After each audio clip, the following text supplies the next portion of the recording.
Good morning, good morning, good morning, good morning, Love Covenant. Welcome back to the Facebook Live.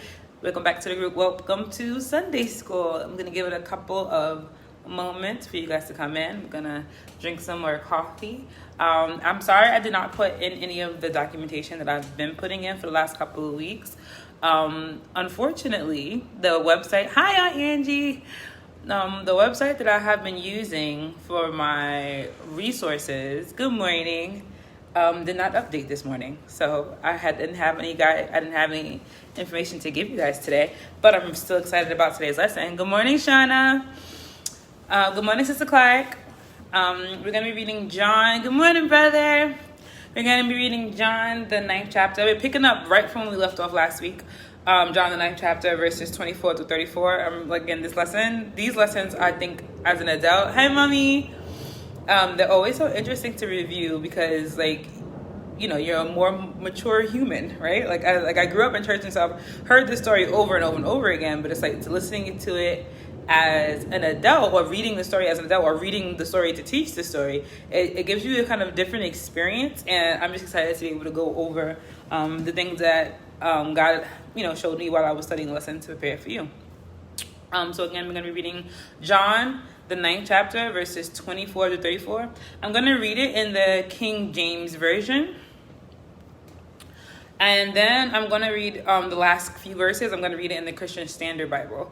So I'm going to read the entire 10 verses in the King James Version, and then I'm going to go back and read the last 4 or 5 verses in the Christian Standard Bible, just to give you some, not context, but to open your mind a little bit to what's happening in the story. So, good morning, Sister Scott. The title of today's lesson is one that actually, again, I came up with it, but it's the truth on deaf ears. And so, just remember where we are in the story. Again, we're picking up right where we left off.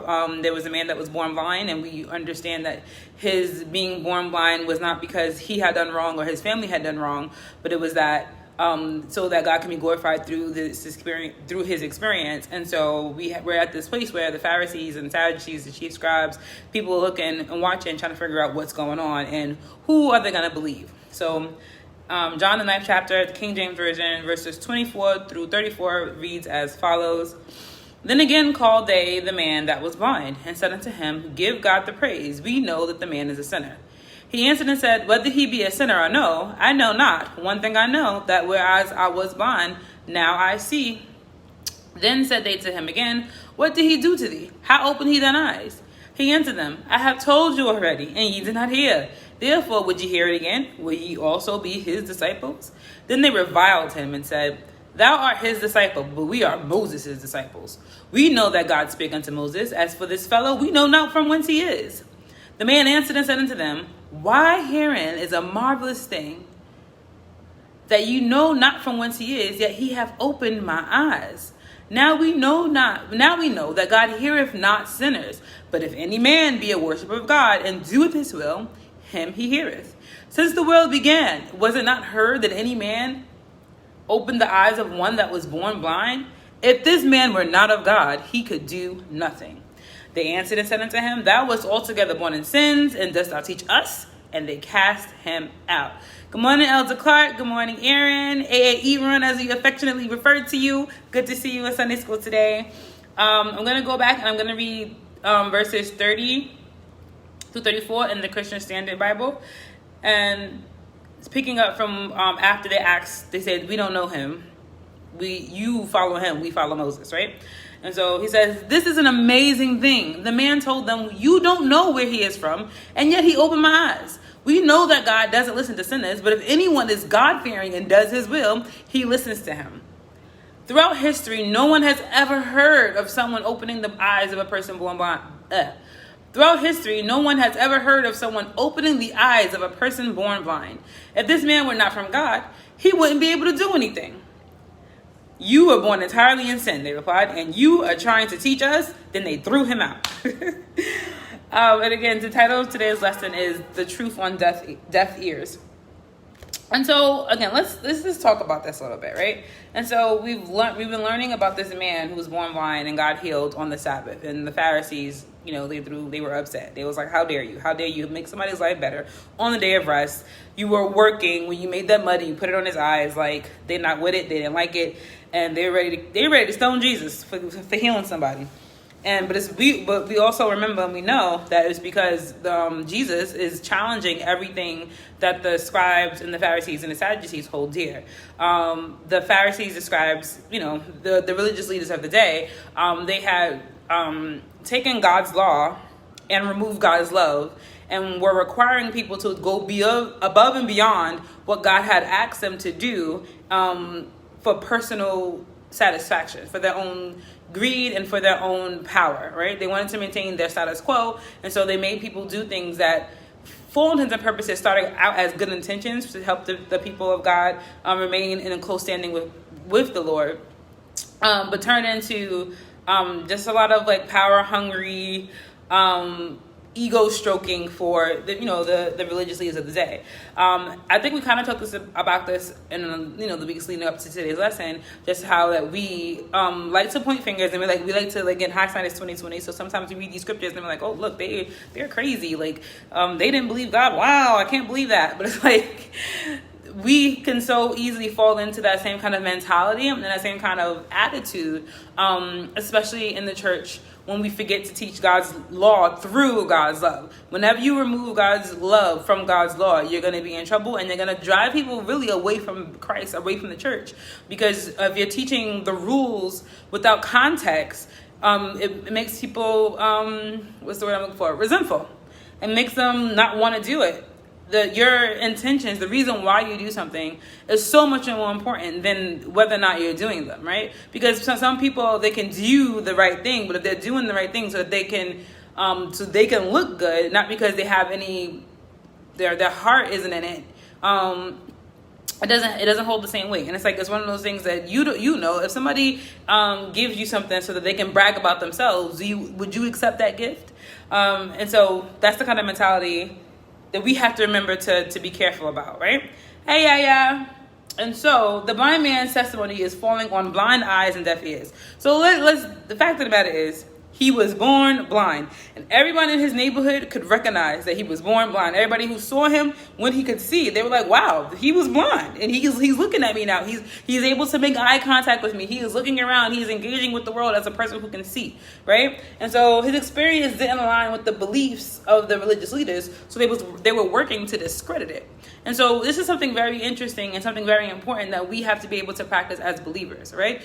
You cannot deny someone their experience. Just like you cannot, exactly, Al-Zakar, you cannot deny someone their experience. You cannot deny someone their emotions, their feelings about anything. You can't do that because you wouldn't want anybody to do that to you. And one of the things that I'm learning as I'm continuing to study Jesus' ministry, Jesus did not discredit anybody's emotions or experience. He didn't walk up to the blind man and say, you were never blind, right? Now you can see. And that's something like we kind of confused a little bit in Christendom.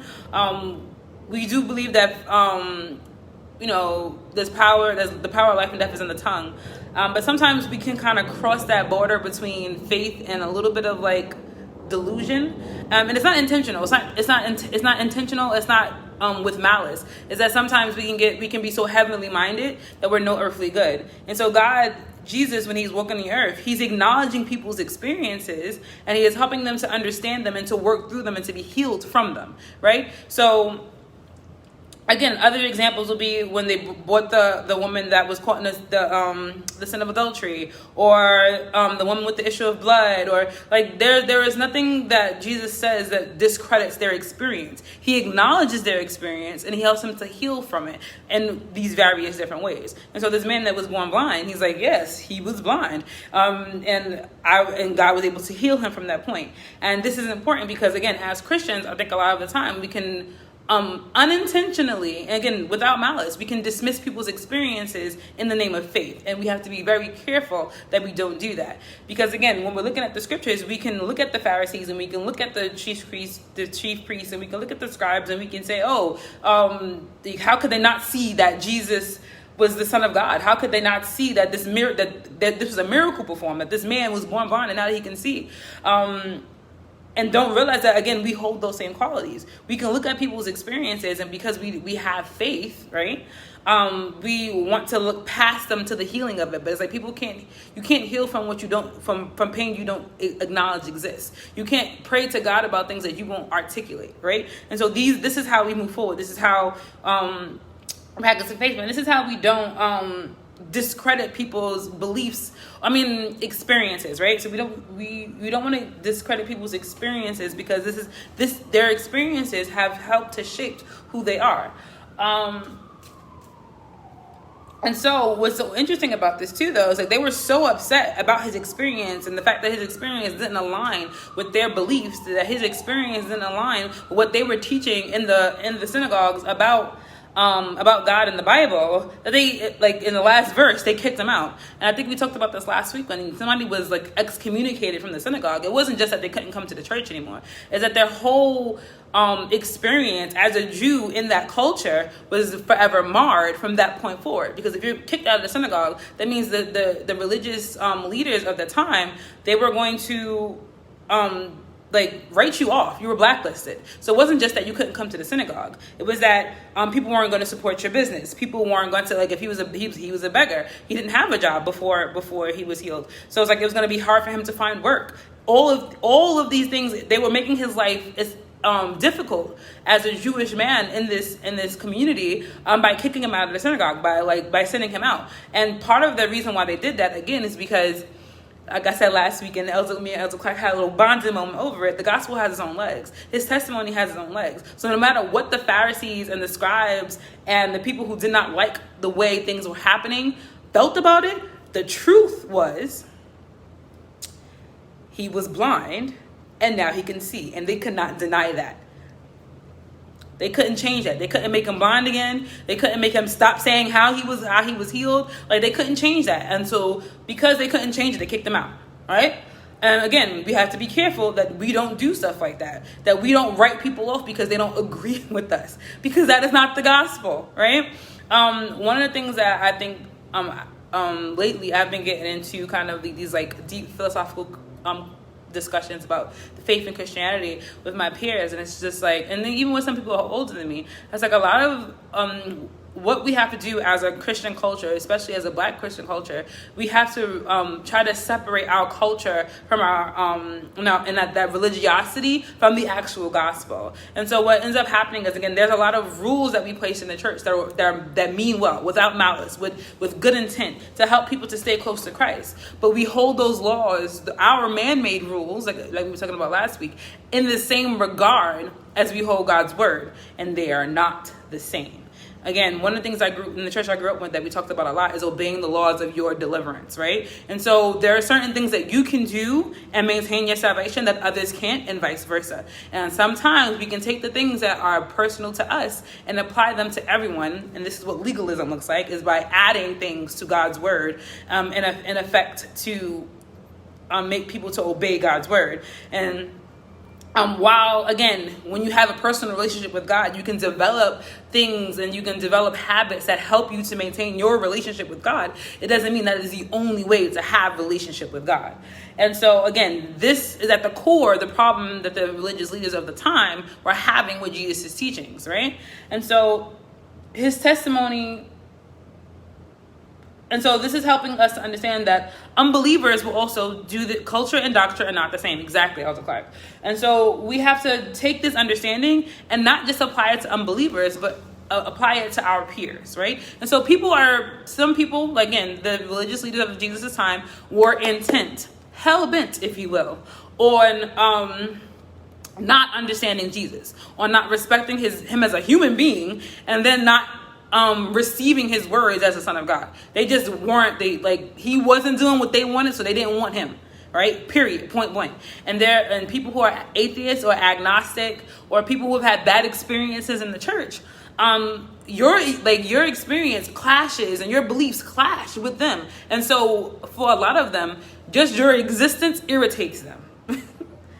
And that is just the truth. You being happy and healthy in God and in love is going to irritate them because that is not their experience, right? And so our job isn't to dismiss their experience. It's to understand their experience. It's to empathize with their experience. It's to practice objectivity when listening to their experience, and then to help to give them a new experience. When we've experienced God on our own, that's what solidifies our faith, because we've prayed and we've seen God answer prayers. We've called out to him and we felt his presence in our hearts. We've been in the church and we've seen other people experience God. And I think that one in particular can be hard, because if you can see God work and move in other people's lives, but you haven't experienced that on your own, that can be a stumbling block for you as well. And again, it's not to deny that experience, because that's true for you. You haven't felt God move. You may have not felt God move the way you've seen him move in other people's lives. And that can cause you to be doubtful. It could cause you to question your faith, because you kind of feel like, what about me? And again, the point isn't to say, well, you don't, hi, Sister Clark, it's not to say that you don't believe God enough. It's to really dig deep and ask yourself, like, how can I know God in this way, right? And so other ways that this kind of mindset is displayed in today's culture is in the very obvious way, I feel right now, in racism, because a lot of people feel that because they haven't experienced racism, which to me I've had to learn is really on both sides of that spectrum. There are some Black people who feel that they've never experienced racism, and there's some white people who feel they've never seen it. And so because they're talking from their experience, they're talking from their point of view, they some with malice and ill will, and some without, can try to discredit our experiences as a people and as a community because they haven't seen it. So for them, they haven't seen it doesn't exist, right? And again, we're just taking the core of this. This is like these same beliefs, these same feelings, and applying it. Again, we like to separate the experience from the moral of the story. I feel like we like to say, oh, that's particular to that because it has to happen in this way in order for it to be this thing, right? Again, which is what a lot of microaggressions and racism looks like. It's like if somebody isn't calling you a racial slur, then it's not racism, and then there are a bunch of little microaggressions that happen on the way to that. And again, this is something that we can see even in the scripture. It's like they're saying, but on the reverse end of it, they're saying because Jesus isn't saying what they say and exactly how they say it, then he must not be the Son of God. But the thing that is beautiful about this, and again, is those verses I read in the Christian Standard Bible. And so you have this man who, when we finish the chapter next week, you'll see, he hasn't really yet been converted. He just knows that whoever this man is has to be of God. And that's evidence in verses 30 through 33. He's like, you want to call him a sinner, but I know from this is what's so great to me. He's like, I know from what you taught me, from the things that I've heard, that God doesn't hear sinners. And so in the history of us, right, in the history of the world, this blind man, this is what the blind man is saying, the man that was born blind rather, is saying. It's like in the history of us, nobody has ever heard of a man being healed that was born blind. And so how could he do this thing if this man were not of God? Right? And obviously, again, the religious leaders, they didn't have a comeback for that, except for get out. Literally. He says this, like, this is an amazing thing. This is a great thing that's happened. And I know that the only person who is capable of this amazing thing is God. So you can't tell me, like, so I don't know if he's a sinner. I don't know if he's the Son of God. But I do know that he's the person that healed me. And because he's the person that healed me, he has to be from God, right? And so, again, they couldn't combat that. They told him to get out. And so this is what's important. Yes, my Angie, being happy and confident and content irritates people watching you when happy and content is not their experience. We do need to grow up and learn to rejoice with them that do rejoice. And also,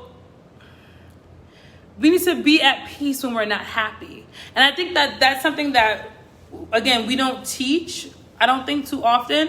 We kind of jump around from point to point, right? We say, like, if you're not happy, pray, or if you're we don't really help people to go through that process, because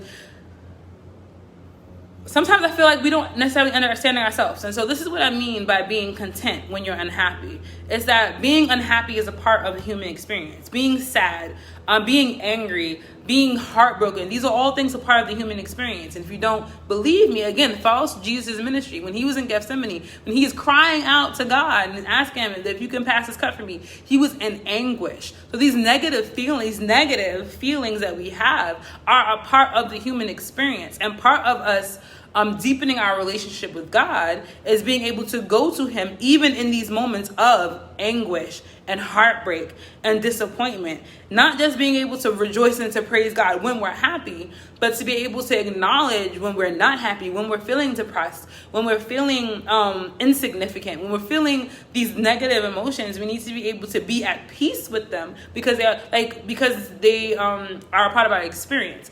What's interesting, again, we're talking about not denying people the truth, and so this is also the truth. When we're talking about the truth falling on deaf ears, we're also talking about the fact that there are some bad things that are true. And so you have to learn to be at peace with those things, even if they don't make you feel good, because they're true. And so you can't let that truth fall on deaf ears. Again, you have to acknowledge the entire experience. And again, it doesn't mean that it's good or it's bad. It's just what it is. Like we like to say, it is what it is, right? And not to be defeatist or to give into what it is in that moment, but it's to acknowledge it and to grow from it, to move on, to be able to heal. You have to acknowledge it, and you have to acknowledge that experience even within ourselves. Give those things, those feelings to God, and be able to move on and to heal from it, which is again what this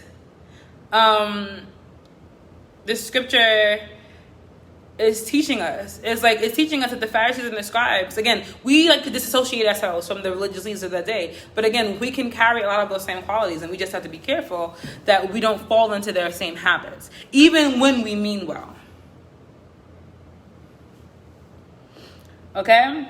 And on the flip side of that, I talked a little bit about racism. I want to retouch about legalism, because that's what happens. We try to force people to see things the way we see them. And if you don't see them in the way we see them, then you're not saved. Please don't do that. We can't do that.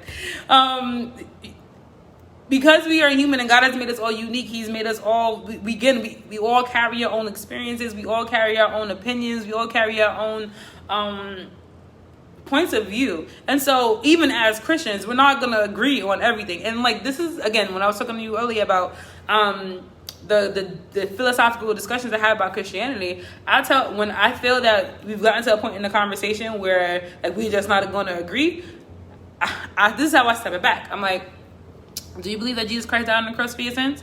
Do you believe that Jesus is the way, the truth, and the life, and no man comes to the Father but by him? Do you believe that the Bible is the holy and infallible word of God? Then we are not going to agree on this particular issue, but as long as we can agree on what salvation is and what that looks like, then this opinion is something you're going to have to take up between you and God, and me too, right? And so I think a lot of the time we have to let go of what you feel like Christianity should look like, what you feel like salvation should look like. Outside of the basic tenements of the faith, a lot of what God has given us is freedom to live for him the way we can.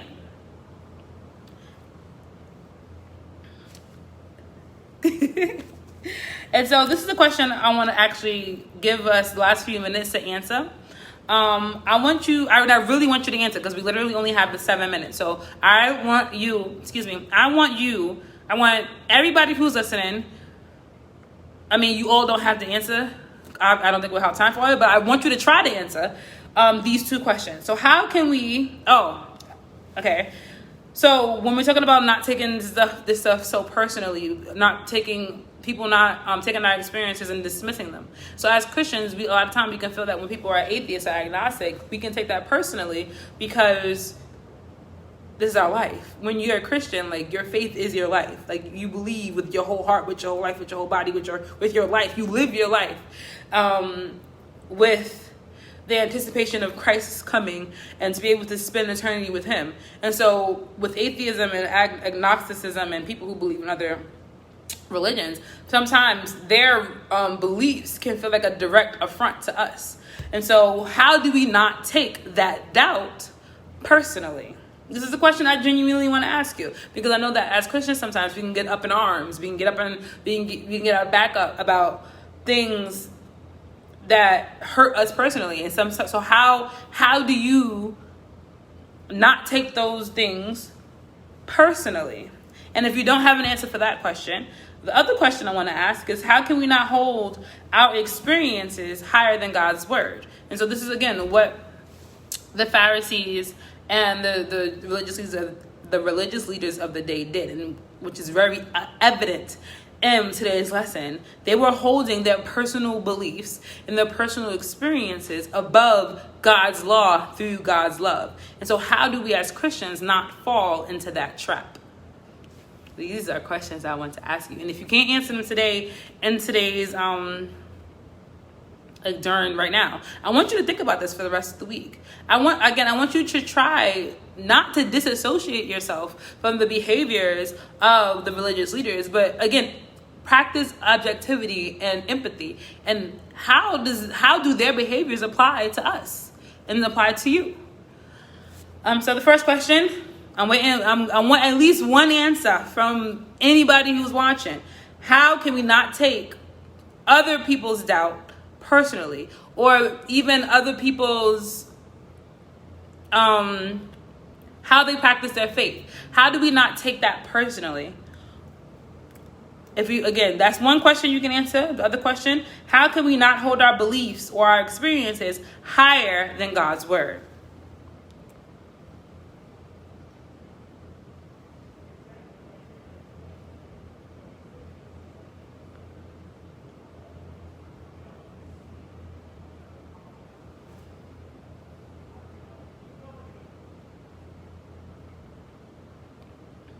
I'm sorry, I'm reading Sister Scott's response.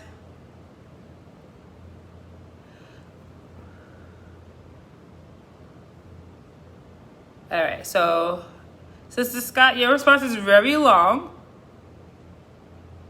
and I feel like I have to go through it a little bit, but I read it and I'm gonna respond to you. Yahara says, at the end of the day, she doesn't take it personally, because we all have free will and the ability to make our own choices. And just like I can make mine, they can make theirs, and that's a very carnal answer. It's not a carnal answer. I think the difference in what you're saying, Yahara, is that the only shift I guess I would make in that response is that you give that to God. The thing that we have to remember is that we can't control people. God can control us, but God gives us, like you said, he gives us all free will. So he's not going to make you do anything. You always have the option. And the point here is, again, like I was saying earlier, not to be defeated. It's not to be like, you know what, it is what it is, and like there's nothing I can do about it. It's to take if how you disagree causes you pain, it's to take that to God.